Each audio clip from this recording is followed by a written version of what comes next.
ఉపరాష్ట్రపతి ఎన్నికలు సమీపిస్తున్న వేళ సెంట్రల్కి తగిలిన రెడ్డి వర్సెస్ బీసీల సెగ.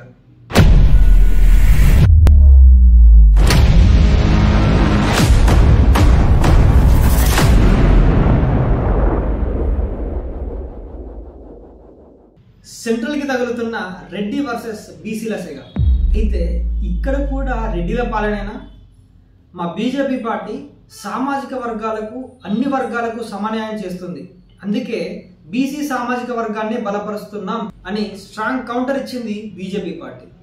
అయితే ఎన్డీఏ తరపున సిపి రాధాకృష్ణన్, అలాగే ఇండియా తరపున జస్టిస్ సుదర్శన్ రెడ్డి గారు బరిలో దిగబోతున్నారు. నలుగురు రాజ్యసభ సభ్యుల బలంతో ఉన్న బీఆర్ఎస్ పార్టీ ఎటు నిలబడబోతుంది? మరి ఇక్కడ రేవంత్ రెడ్డి గారి వాదన అందరూ కలిసి తెలుగు వాడైన తెలంగాణ వాడైన సుదర్శన్ రెడ్డికి సపోర్ట్ ఇద్దామన్న పిలుపు బీఆర్ఎస్ పార్టీ అనుసరిస్తుందా?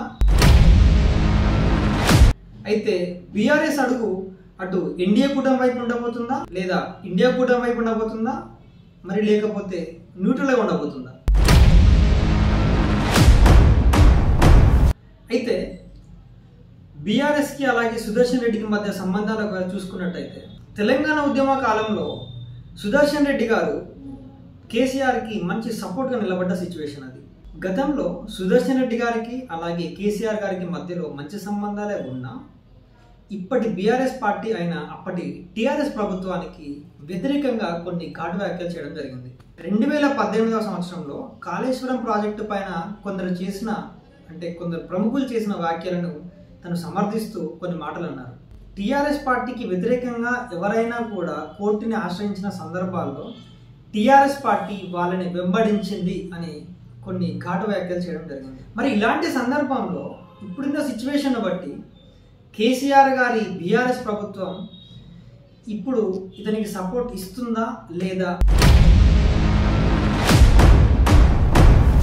అయితే సీఎం రేవంత్ రెడ్డి గారు ఇచ్చిన పిలుపు ఏదైతే ఉందో అన్ని పార్టీలకు అతీతంగా మన తెలంగాణ మన తెలుగువాడైన సుదర్శన్ రెడ్డికి సపోర్ట్ ఇవ్వాలి అని ఇచ్చిన ఏదైతే పిలుపు ఉందో దానికి బీఆర్ఎస్ పార్టీ మద్దతు ఇస్తుందా? ఒకవేళ కనుక బీఆర్ఎస్ పార్టీ ఇండియా కూటమికి గాను మద్దతు ఇచ్చినట్టయితే ఇండియా కూటమి నుంచి తీవ్రమైన వ్యతిరేకతను ఎదుర్కోవాల్సి వస్తుంది.